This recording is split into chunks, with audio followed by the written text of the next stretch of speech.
Should thank the miracle honors their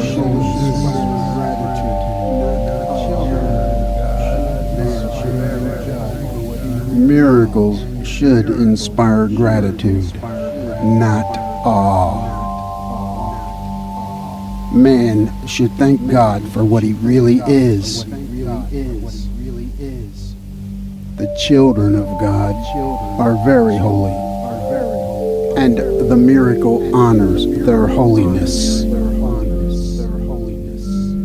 God's creations never lose their holiness, although it can be hidden. The miracle uncovers it and brings it into the light where it belongs.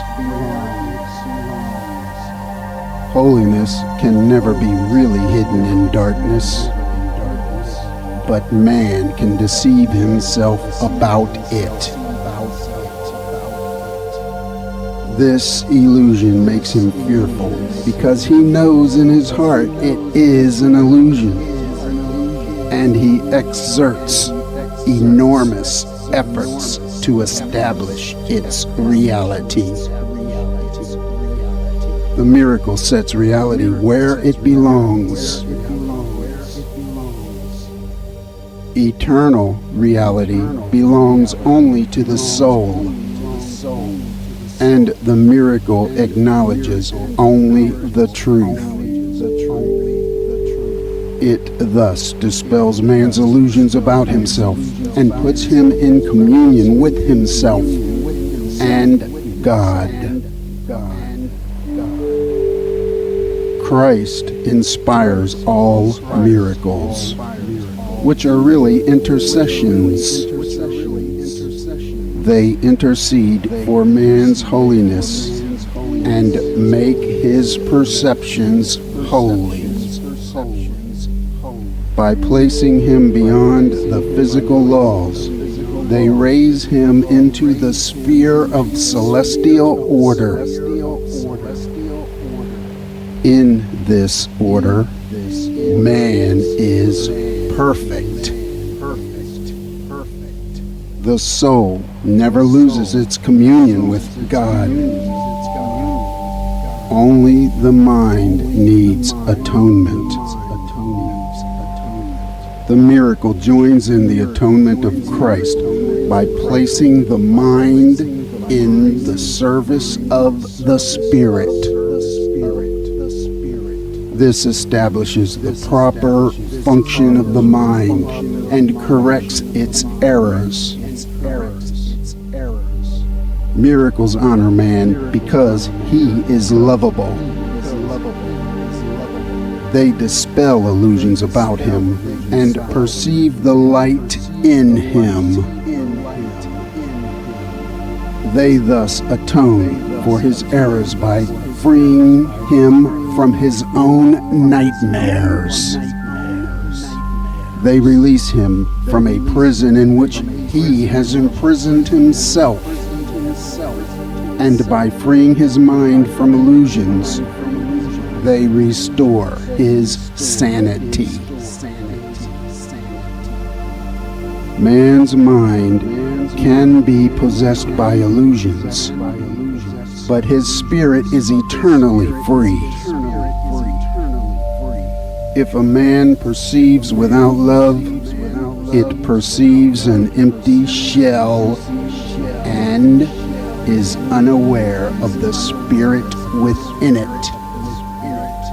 But the atonement restores the soul to its proper place. The mind that serves the Spirit is invulnerable. Miracles restore the soul to its fullness. By atoning for lack, They establish perfect protection. The strength of the soul leaves no room for intrusions. The forgiven are filled with the soul, and they forgive in return. It is the duty of the released to release their brothers. The forgiven are the means of atonement. Those released by Christ must join in releasing their brothers, for this is the plan of the atonement. Miracles are the way in which minds which serve the Spirit unite with Christ for the salvation or release of all God's creations.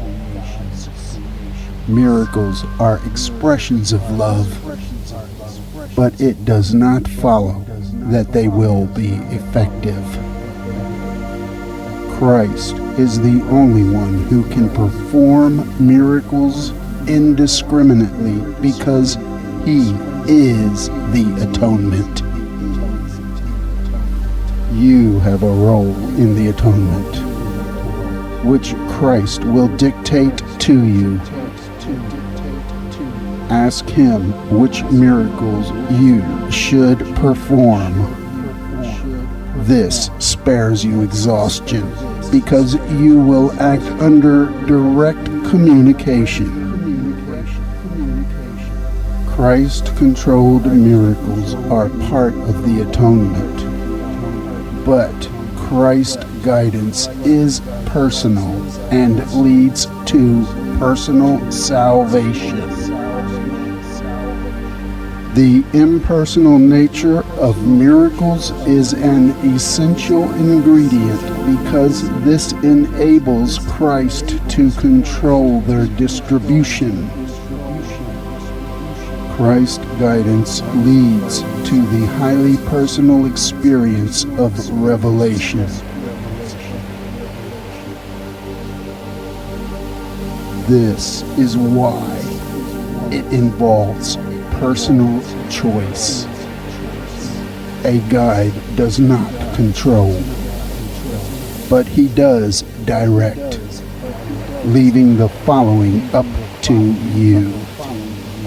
Lead us not into temptation means guide us out of our own errors. Take up thy cross and follow me means recognize your errors and choose to abandon them by following Christ's guidance. Remember that error cannot really threaten truth, which can always withstand it.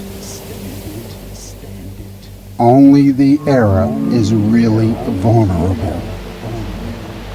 You are free to establish your kingdom where you see fit.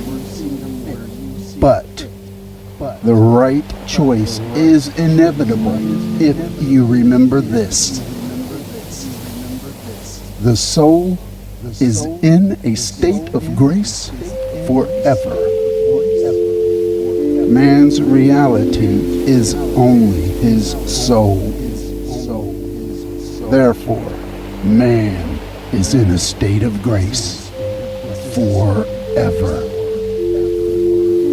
Atonement undoes all errors in this respect and thus uproots the real source of fear. Whenever God's reassurances are experienced as threat, it is always because you are defending misplaced and misdirected loyalty. That is what projection always involves. Error is lack of love. When man projects this onto others, he does imprison them, but only to the extent that he reinforces errors they have already made. This makes them vulnerable to the distortions of others, since their own perception of themselves is distorted. The miracle worker can only bless, and this undoes their distortions and frees them from prison. Miracles are examples of right thinking. Reality contact at all levels becomes strong and accurate, thus permitting correct delineation of intra and interpersonal boundaries. As a result, the doer's perceptions are aligned with truth as God created it. A miracle is a correction factor introduced into false thinking by Christ. It acts as a catalyst, shaking up erroneous perception and reorganizing it properly. This places man under the atonement principle, where his perception is healed. Until this has occurred, revelation of divine order is impossible. The spiritual eye is the mechanism of miracles because what it perceives is true. It perceives both the creations of God and the creations of man. Among the creations of man, it can also separate the true from the false by its ability to perceive totally rather than selectively. It thus becomes the proper instrument for reality testing, which always involves the necessary distinction between the false and the true. The miracle dissolves error because the spiritual eye identifies error as false or unreal. This is the same as saying that by perceiving light, darkness automatically disappears. Darkness is lack of light, as sin is lack of love. It has no unique properties of its own. It is an example of the scarcity fallacy from which only error can proceed. Truth is always abundant. Those who perceive and acknowledge that they have everything have no need for driven behavior of any kind. The miracle acknowledges all men as your brothers and the brothers of Christ. It is a way of perceiving the universal mark of God in them. The specialness of God's sons does not stem from exclusion, but from inclusion. All the brothers of Christ are special. If they believe they are deprived of anything, their perception becomes distorted. When this occurs, the whole family of God, or the sonship, is impaired in its relationships. Ultimately, every member of the family of God must return. The miracle calls him to return because it blesses and honors him even though he may be absent in spirit. God is not mocked, is not a warning, but a reassurance on this point. God would be mocked if any of his creations lacked holiness. The creation is whole, and the mark of wholeness is holiness. Wholeness is the perceptual content of miracles. It thus corrects or atones for the faulty perception of lack anywhere. Here we begin to make the fundamental distinction between miracles and projection. The stimulus must precede the response and will also determine the kind of response that is evoked. Behavior is response, so that the question, response to what, becomes crucial. Since stimuli are identified through perception, you first perceive the stimulus and then behave accordingly. It follows, then, that as ye perceive, so shall ye behave. The golden rule asks you to behave toward others as you would have them behave toward you. This means that the perception of both must be accurate. The golden rule is the rule for appropriate behavior.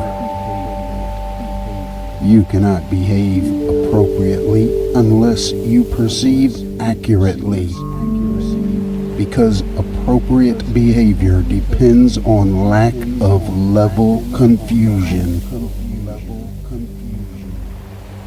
The presence of level confusion always results in variable reality testing and therefore in variability in behavioral appropriateness. Since you and your neighbor are equal members of the same family, as you perceive both, so you will behave toward both. The way to perceive for golden rule behavior is to look out from the perception of your own holiness and perceive the holiness of others.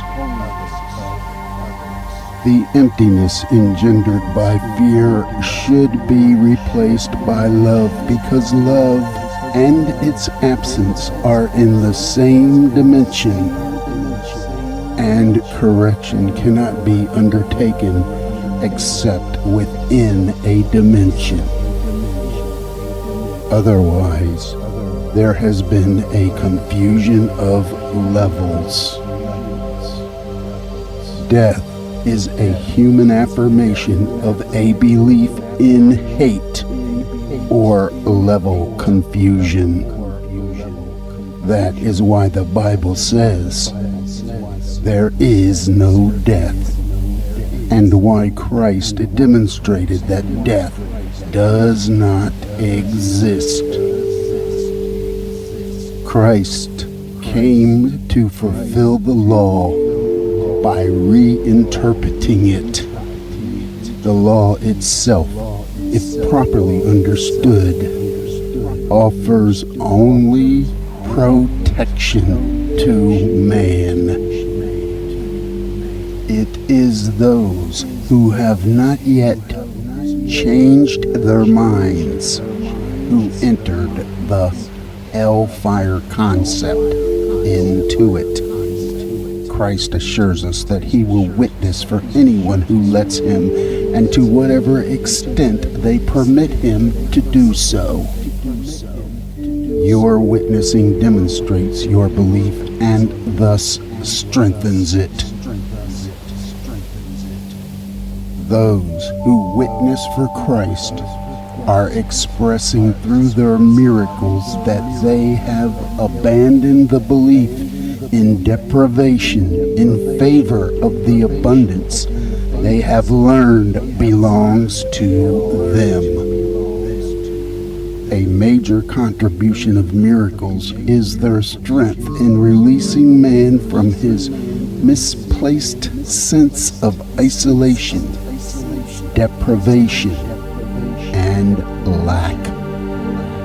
Miracles are affirmations of sonship, which is a state of completion and abundance.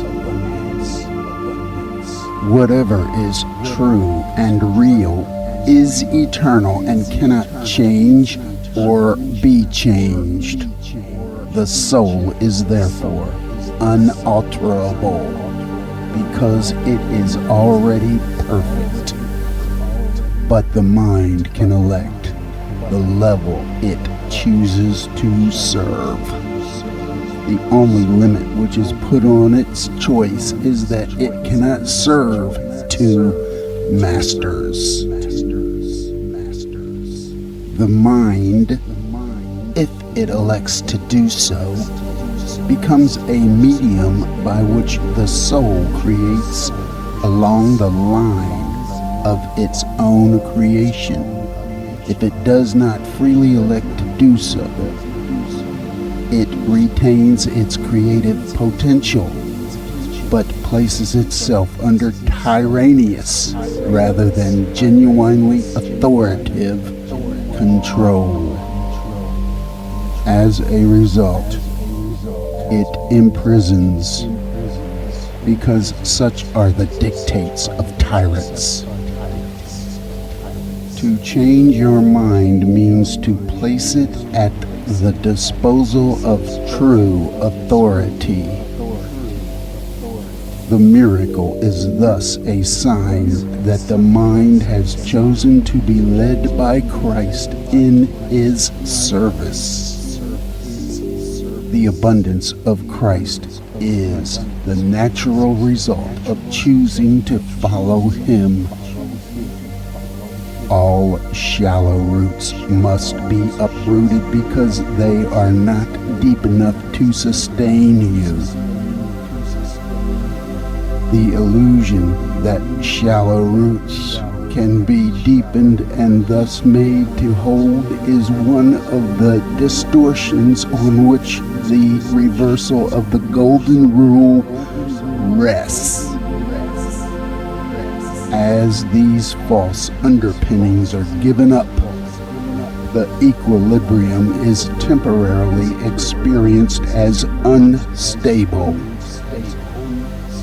However, the fact is that nothing is less stable than an orientation that is upside down. Nor can anything which holds it that way be really conducive to greater stability. Miracles arise from a miraculous state of mind. By being one, this state of mind goes out to anyone, even without the awareness of the miracle worker himself. The impersonal nature of miracles is because the atonement itself is one, uniting all creations with their Creator. The miracle is an expression of an inner awareness of Christ and the acceptance of his atonement. The mind is then in a state of grace and naturally becomes gracious both to the host within and the stranger without. By bringing in the stranger, he becomes your brother. A miracle is never lost. It touches many people you do not even know, and sometimes produces undreamed of changes in forces of which you are not even aware. That is not your concern. The miracle will always bless you. The miracle you are not asked to perform have not lost their value.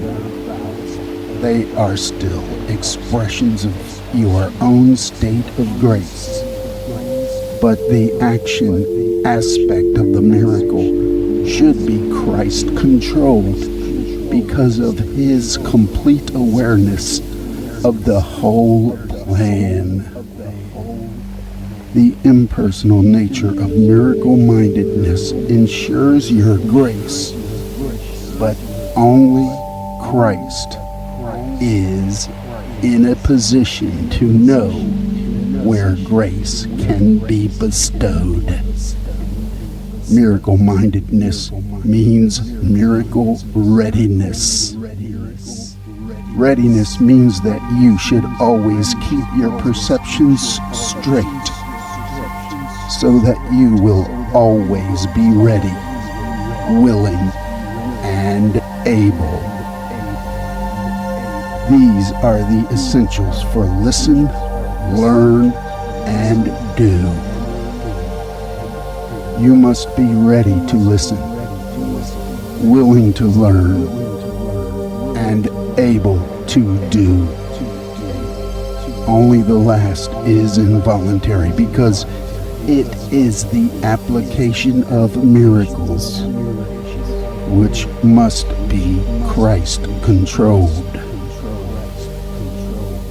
The other two, which are the voluntary aspects of miracle-mindedness, are up to you.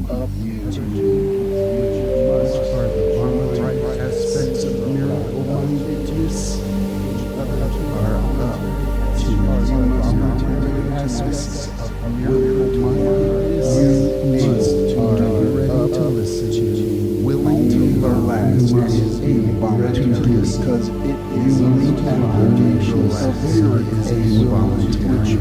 because it is the application of miracle which are involuntary because the voluntary aspects of miracle you must